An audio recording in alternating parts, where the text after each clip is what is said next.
Yeah, so good day, everyone. Good evening, depending where you are. Great to have you here.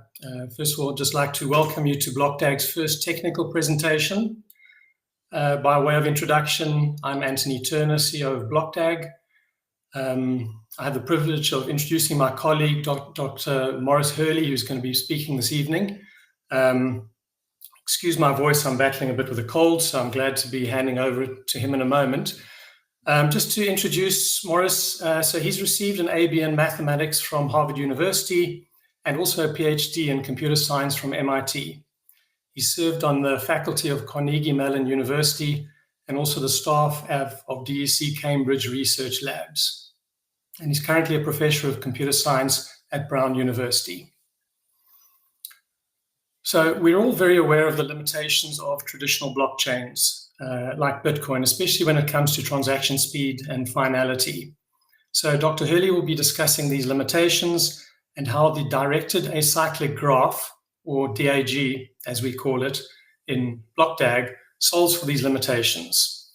So he'll be talking more around from an academic perspective in terms of the algorithms and methods that are used. He's not going to go into how we've implemented it.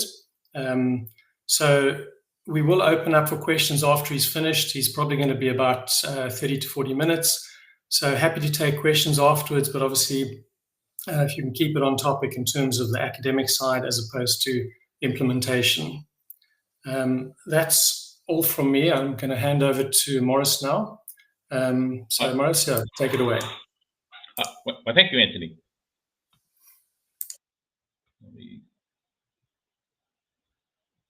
I can miss these slides to move here. Here we go. Yes, so as Anthony said, I'm going to be talking about the algorithm at the heart of Blockdag. This is going to be an academic talk in the sense that I'm going to talk about how the algorithm works and just as importantly, what it is that this algorithm accomplishes, why we think it's such a great idea. I'm going to explain this in fairly elementary terms because I want this talk to be accessible to everyone. So I apologize in advance to all of you algorithm mavens out there who may not need things expressed at quite this level. I want to emphasize that I'm not going to be talking about the Blockdag implementation because that would be a whole another talk with a whole different flavor. I'm going to stick to the kind of engine room technical aspects of the algorithm. Finally, what I'm talking about here is not my research work. The paper that I show in the background of the slide has all of the details, has all of the proofs, it has all of the detailed instructions. And if anything I say here seems interesting to you, I encourage you to go and consult this paper, which is very clear and well written. So let's begin at the beginning. So a blockchain, there's a lot of mystification about blockchains and what blockchains are and what they do. But really a blockchain is just a distributed ledger. A ledger is something that was invented during the Italian Renaissance and is credited with the success of Medici banks and merchants and much of the economic life of Western Europe starting from the Renaissance. At the heart, though, it's an append-only list of events. Now, these events, we think of them as financial events, but they could actually be anything. A database log is really a kind of a ledger. The list of people who visit a building is also a kind of ledger. But the idea is that you can only append things to the ledger. If you make a mistake, you can append a compensating entry saying I made a mistake, but you cannot go back and erase things. You cannot go back and reorder things. You cannot go back and modify things. And the important thing in our context is that all the parties can agree on the content of the ledger. The parties might not trust one another, but there is no ambiguity about the state of the ledger. And of course, most importantly, the ledger has to be tamper-proof. As I said, it is impossible to go back and fiddle with it. Now, a blockchain is just a popular way to implement a ledger. So almost literally, a blockchain is a chain of blocks, and a block is a chain of transactions. Although there are, of course, many levels of detail here and lots of technical complications, but for our purposes, none of this is all that important. Now, in all the pictures that I'm showing you, remember that arrows go backwards in time, so that if one block points to another, the source of the arrow happened later than the target of the arrow. Now, there's lots of other machinery here, including there's hashes all over the place to detect tampering and so on. Again, none of this is really germane to the topic that I want to talk about. Now, the question is, who gets to decide what goes on the ledger? In proof of work, and indeed in other related blockchain organizations, we have a collection of miners. The miners are the ones who decide. Each of the miners has a copy of the blockchain, and in proof of work, well, there's lots of ways to explain what proof of work is, but here I'm going to pick a particularly simple and abstract model that works perfectly well for what we're trying to do. Think of it as miners keep buying lottery tickets, and if you win the lottery, then you get to choose the next block and you get a reward. If you lose the lottery, then you don't get anything, and so you probably want to go and buy another ticket. Now, importantly, the winner only gets a reward, they only get paid if the other miners accept that block. So this gives you the incentive to behave, because if you put a block, if you approve a block that is clearly bogus, that is clearly broken, then the other miners won't accept it, and you will never get paid. So we have a collection of miners, and the miners keep buying lottery tickets in the hope of being able to put a new block onto the chain. Every now and then, one of them wins. And then the winner of the lottery, the rule says, gets to append a new block.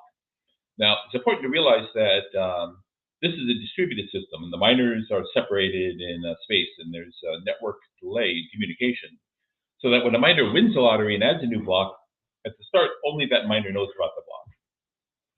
And so then it will take some time for that block to propagate to other miners, and this is important. Now, question is, what can go wrong? Well, what can go wrong is that lottery tickets are independent of each other. If I buy a ticket and you buy a ticket, we can both win, and we can both win at about the same time. So a problem arises if multiple miners win the lottery at about the same time. When this happens, each one of them adds a new block to the chain. And now we have a problem, because now we have the blue miner and the green miner have different ideas about what the chain should be. And this is, if you look at this at a more abstract level, this is a fork in the chain. Now, this is a problem because the blockchain is supposed to be a chain, not a tree. Remember, the ledger is just a list of events. It's not a tree of events. And we don't have any particular way of making sense out of a forked blockchain, at least at the start. Now, the way that most proof of work protocols, Bitcoin and so on, handle it is that later miners can choose which block to build on, and eventually the chain following through one block will be much longer than the chain of the other block, and everyone will agree to work on the block with the most votes. This is usually referred to as the heaviest block. The other block, the one that becomes neglected, is called an orphan. Now, orphans are expensive because they mean wasted work and slower finality. If you're a miner and you come to a block and you win the lottery and you want to append a block, you have to decide which one to append to. If you pick the wrong one, then you won't end up getting paid. Any transactions you pick will not become finalized. the whole thing slows down.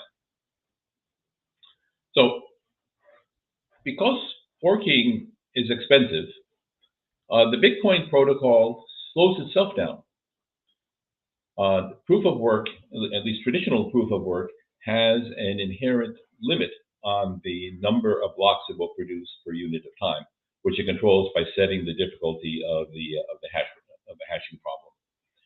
And so these Bitcoin is slow not because we can't make it run fast enough, but because inherently it can't run any faster than it does. The trade-off here is if you make it too easy to produce blocks, if you produce blocks at a high rate, then you get frequent forks. Lots of orphans and confusion and ambiguity about what the state of the blockchain is. And this is an inherent scalability limit that has nothing to do with the engineering quality of the infrastructure. It has to do with the logical nature of the consensus protocol itself. And so what the world needs is a proof of work protocol that does not have an inherent self-limit. Of course, any protocol is going to have some limits based on computation time, on communication time, and so on. But these are, resource limits, engineering limits. We want to avoid a protocol that deliberately tries to limit itself. So let's do a thought experiment. Let's run a proof of work protocol and let's crank up the rate. So let's dial up the block rate as high as we can stand it and see what happens. So we're producing blocks faster than we can propagate them. So we end up with a tree structure that looks somewhat like this, where there are many blocks, which is good because that means a high throughput, lots of transactions are happening. But many of these blocks do not know about the other blocks, which is bad for coherence and security and so on. So we've improved in one area, but gotten much worse in the other area. So, but let's assume that we want to embrace this and try to run with it. So let's say, since what we're worried about is information propagation, let's say that each block, when it's created, has a link to all the predecessors it knows about. So this is a way to propagate as much information as possible. So each block references all of their known predecessors instead of selecting a single predecessor. So now the result is no longer a tree structure, it's a directed acyclic graph, also called the DAG, and this is the DAG in Blockdag. Should mention directed means that the links go backwards in time, they have a direction. Acyclic means that there's no time travel. You can't, there are no loops in the DAG. So let's say that a block is honest if it's produced by an honest miner. So remember, the miner rules are that when you create a block, you point to all the blocks you know about, or at least you point to the most recent blocks that you know about, the so-called tips of the DAG, and you broadcast your block as quickly as you can. So we'll say a block is honest if it's produced by an honest miner. Now, under what circumstances does one honest block not know about another honest block? Well, that can only happen if they're created at about the same time. So here, the blue block and the pink block don't know about each other because they were simultaneously created at opposite ends of the network by honest miners. Now, if you think about this for a second, if we know the block propagation delay, then we can put a limit on the number of blocks likely to be unconnected to an honest block. And we'll call that number K. Of course, attackers can create blocks that have lots and lots of blocks they don't know about. But remember, the attackers have less than half the computational power of the lottery tickets. So here, for example, there are most K blocks unknown to the honest blue blocks. And we're going to take advantage of that K. Now, different values of K will give you different kinds of graphs. So if K is 0, then we end up with a traditional blockchain. as everything is in a single linear order. Every block knows about all of its predecessors, and every successor knows about that block. If we relax things a little and we take a higher K, then we end up with a real DAG. And as you can see, the width of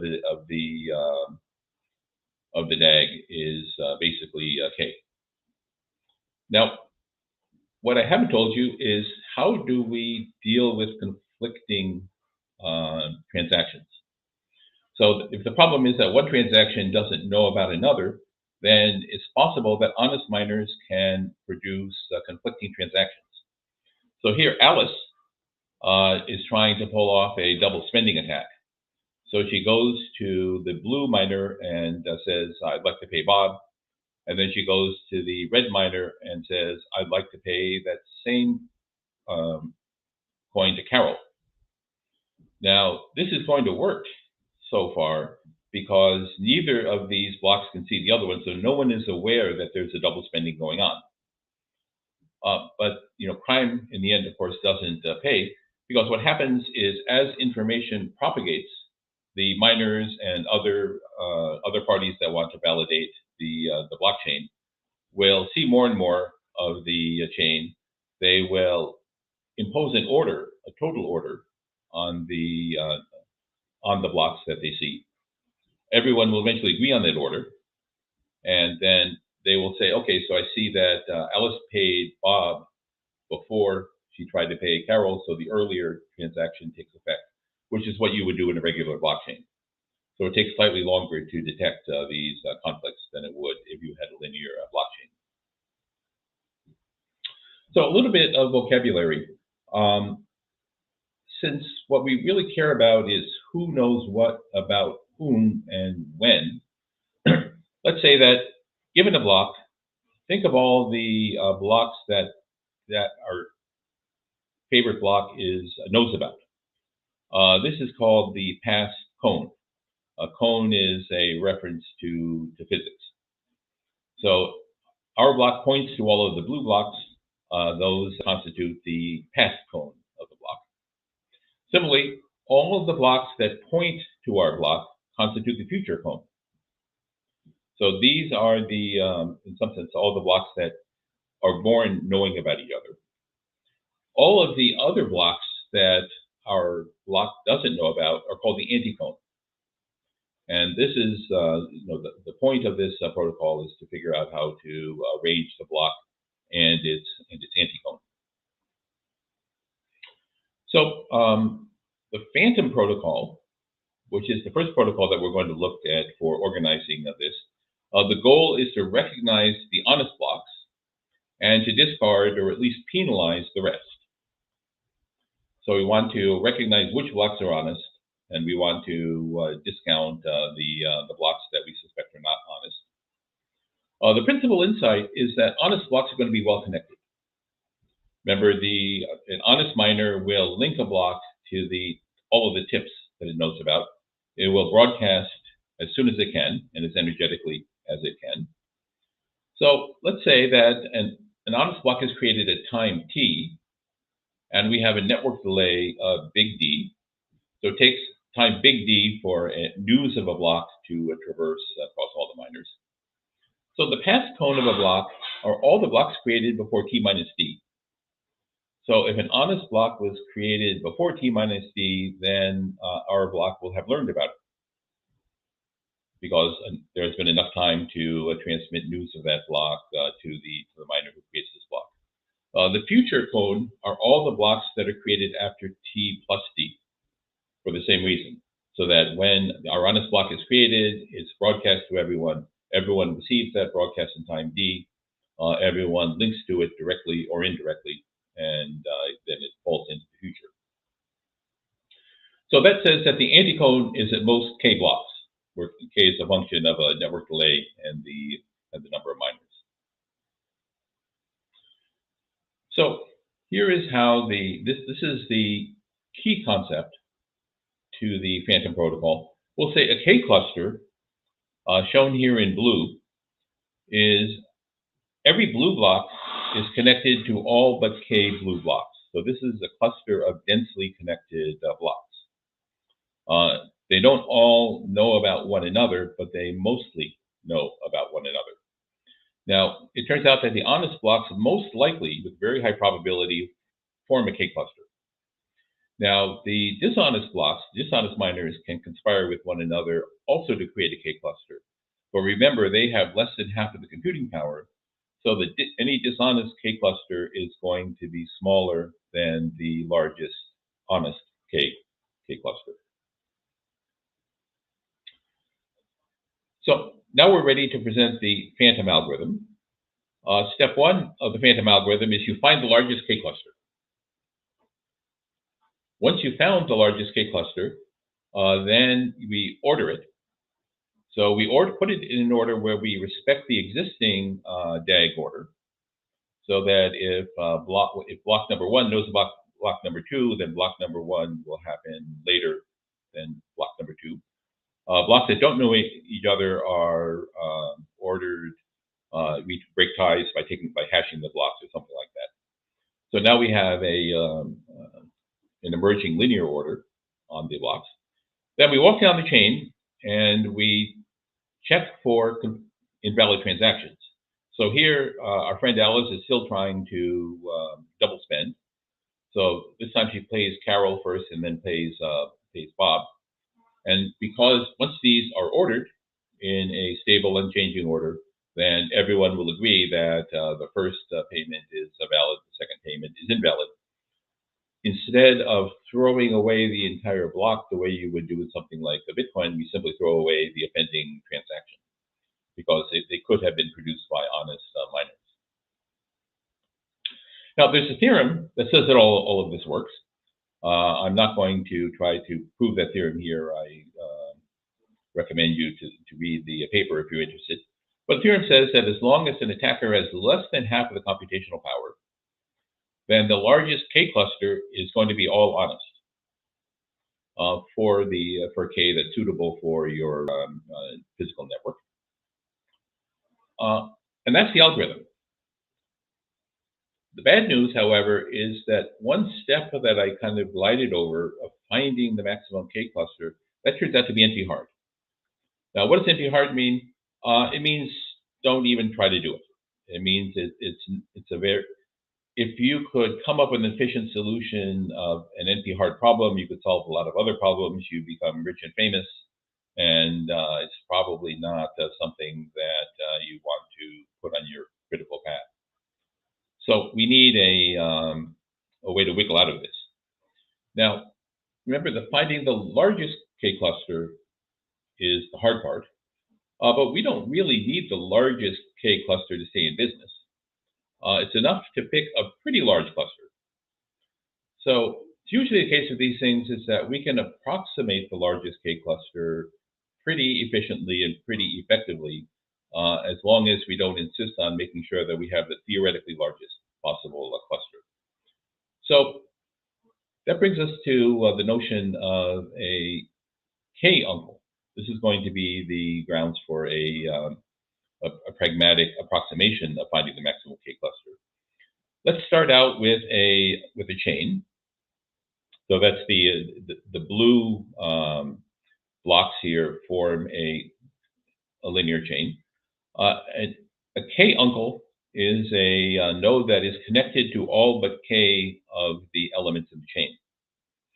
So the blue node marked zero uncle is a zero uncle because everything is connected to it. It's either connected or connected to by everyone in the chain. The pink is a one uncle because it misses one element of the chain. Orange is a two uncle because it misses two elements, and green is a three uncle. So the GhostDAG protocol, which is the actual protocol that would be deployed, you find the chain with the most K uncles. Find the chain of heaviest weight with the most. So in this way, we replace the NP-hard first step, which is finding the largest K cluster, with what's called the greedy approximation. So we start out with a kind of a seed, and then we build it up as far as we can. So we look at all the linear chains, find the one with the most K uncles, and construct a K cluster from that chain and its uncles together. Then we order those blocks and uncle chains in a DAG consistent way. So that is, we break ties for unrelated blocks by hashing them. And then we, as before, we walk through the chain and discard invalid transactions. Now, the second great theorem in this paper says that this also works. So if the attacker has less than half of the computational power, then almost all of the honest blocks are uncles of degree less than or equal to k of the heaviest chain. And almost no dishonest blocks are included here. So all of the miners will eventually agree on a stable order for all the blocks. They will all agree on which of the double spending transactions are valid and which ones aren't. And we end up with a working blockchain. So what this does is we now have a proof of work protocol that does not need to self-limit itself. Obviously, you can't turn the block production rate up to an infinite level because you need to stay within the speed of your network. But given that we want the speed of the actual hardware to limit the throughput of our network, not the protocol itself. So the protocol itself doesn't. It's a simple and efficient. There's an open source implementation. This was previously deployed in Caspa, which uses a GhostDAG protocol to support a UTXO system. And we're here because we have Blockdag, which uses GhostDAG and supports both UTXO and, importantly, EVM as on top of that. Okay, so that's my talk, and I'm happy to open the floor to the questions.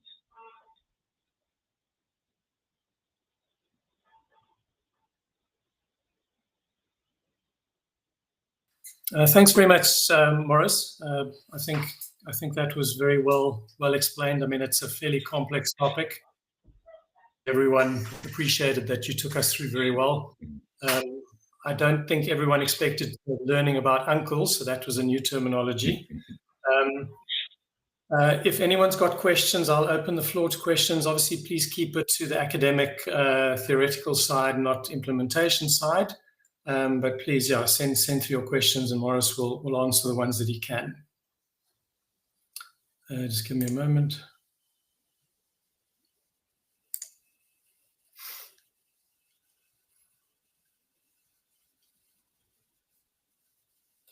Okay, you should be able to post questions.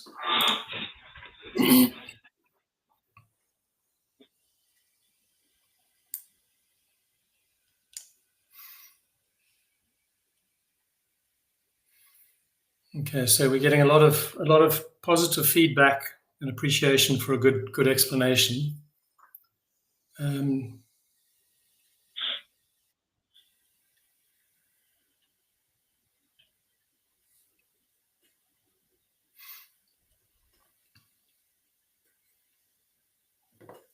So, Maurice, I'm not sure. Are you happy to answer a question around how EVM integrates with that, or is that outside of the I can give a very high level.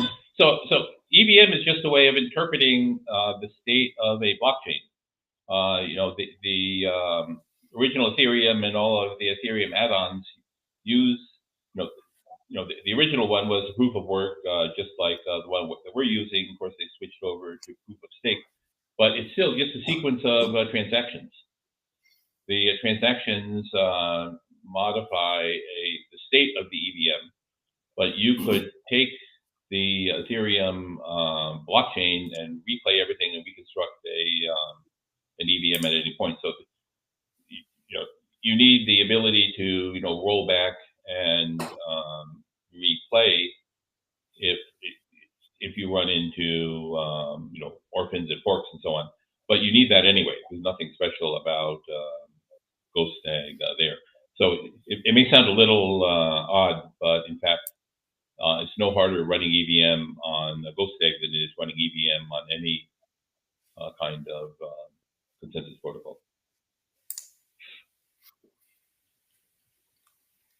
Okay, thanks very much, Morris. There's a question here. Could you explain how recursion ties into the greedy algorithm?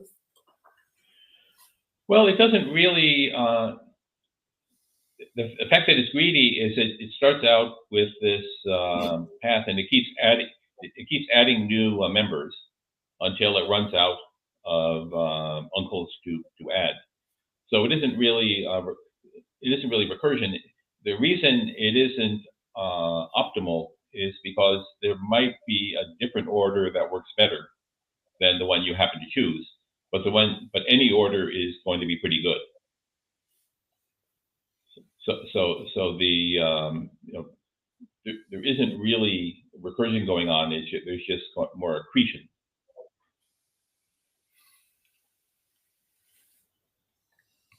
Okay, thank you.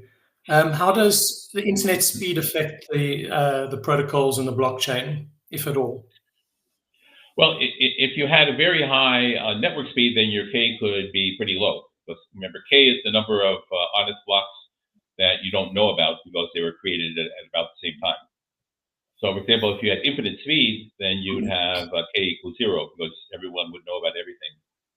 And in that case, you probably wouldn't need you would need a DAG. But of course, in real life, there's speed of light, there's network congestion, and so on. So the slower the network is, the larger the K you're going to need. Okay. Just a question from myself.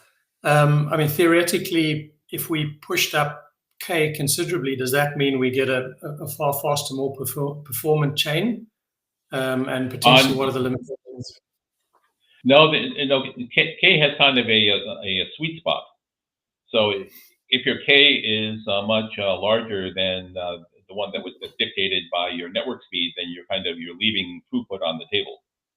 So you could resolve conflicts faster and get faster finality and so on. So the optimal K is the one that most closely matches the speed of your actual network. You want to be conservative. You don't want to assume your network is faster than it actually is.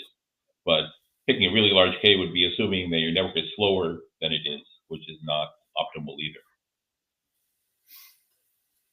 Okay. Another question, if a bad actor were to achieve above 50% hashing power temporarily, could this be detected and reversed after the attack? It could certainly be detected after the attack.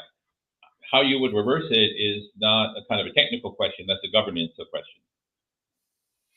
So you could certainly detect that there were transactions on the chain accepted onto the chain that should not be there. What you do about them is a question of governance, not a question of algorithm design. Okay.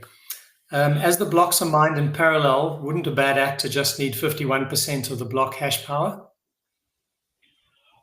Everybody, not just Blockdag, assumes that the bad guys don't have 51% of the hash power, because if they do, then there's nothing you can do that can prevent them from reorganizing the chain. Okay. Am I correct in saying, Morris, just to add to that it's more of a probability, as in there's not sort of a cutover between 50.001 and 49.99?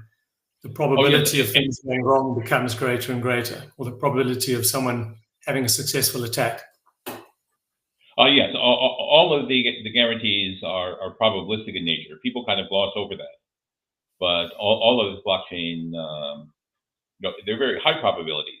They may be longer than the age of the universe, but it's always the case that if suddenly all the bad guys suddenly keep solving the hash problems and all the good guys are failing to solve the hash problem, then the bad guys can do a lot of damage. The probability of that happening is so low that nobody worries about that.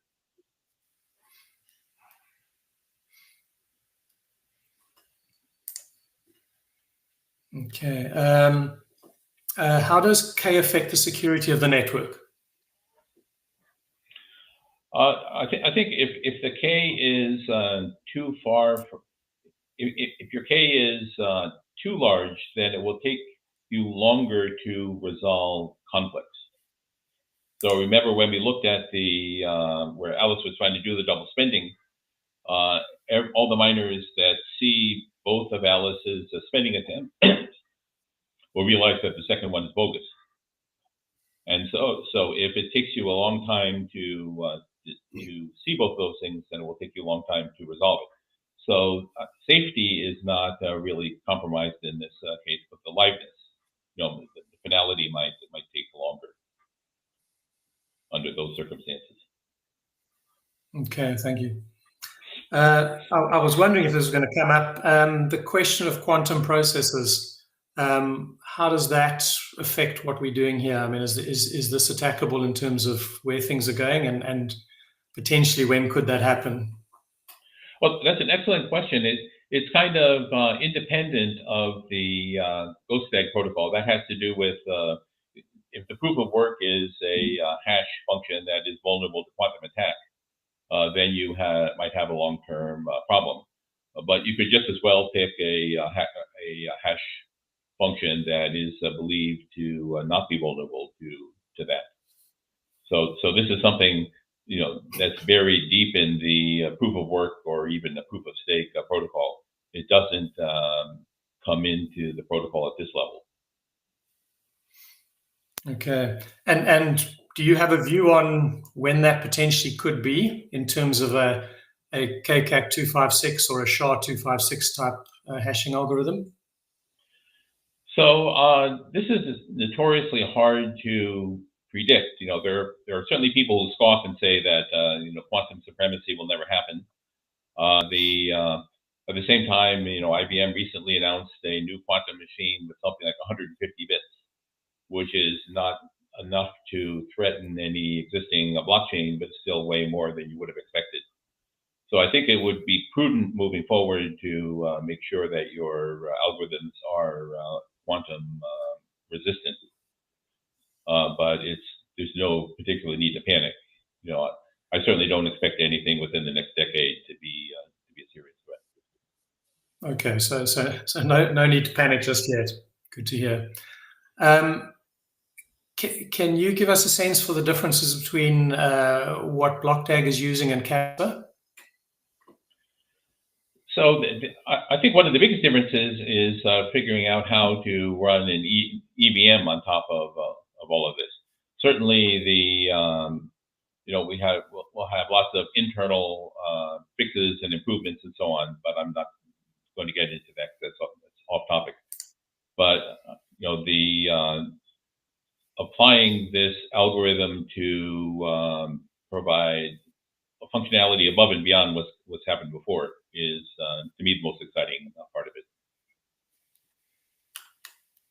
Okay.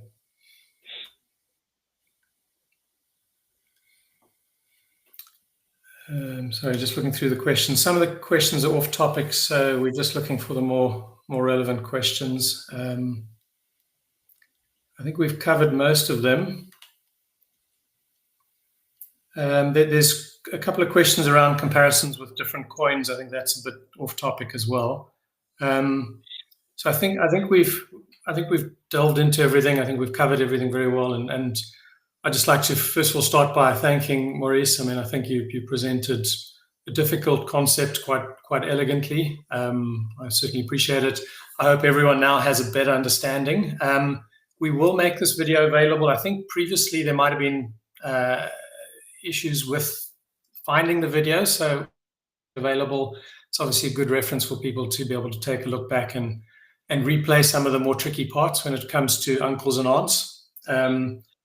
And otherwise, I just want to thank everyone very much for joining us. I hope you found it useful and interesting. Thanks very much for myself and from Maurice as well, and from the rest of the team.